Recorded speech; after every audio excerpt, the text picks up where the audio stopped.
Hostisya. Hostisya ang sigaw para sa mga inosente. Buhay na nawala dahil lang sa maling akala. Hindi kami titigil, hindi kami papayag hanggat walang nananagot sa kanilang mga sala. Yeah! Yeah!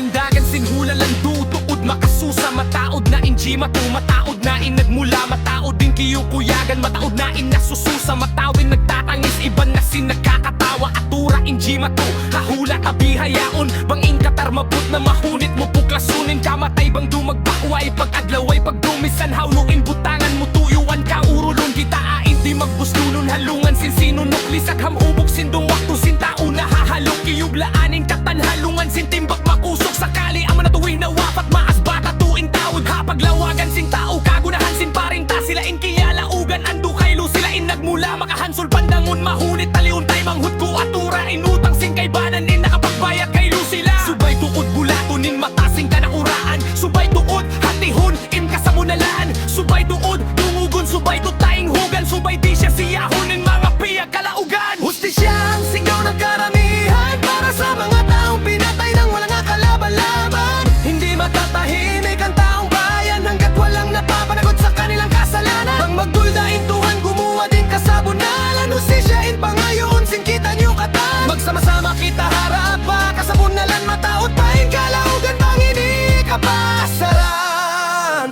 Ha!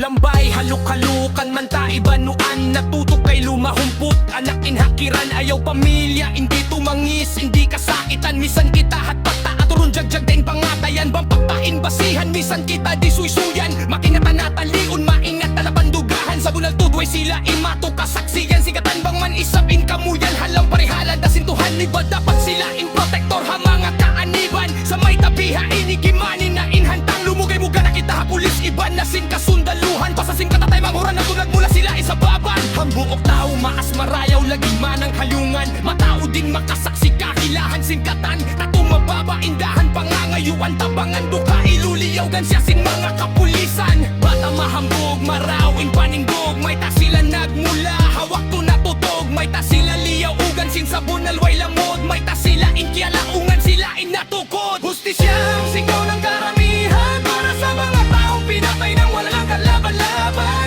Hindi matatahimik ang taong bayan hanggat walang napapanagot sa kanilang kasalanan. Pang magduldain tuhan gumawa din kasabunalan. Hostisyain pangayon singkitan yung katan. Magsama-sama kita harap pagsabunalan. Mataot pahin kalaugan pang hindi kapasaran.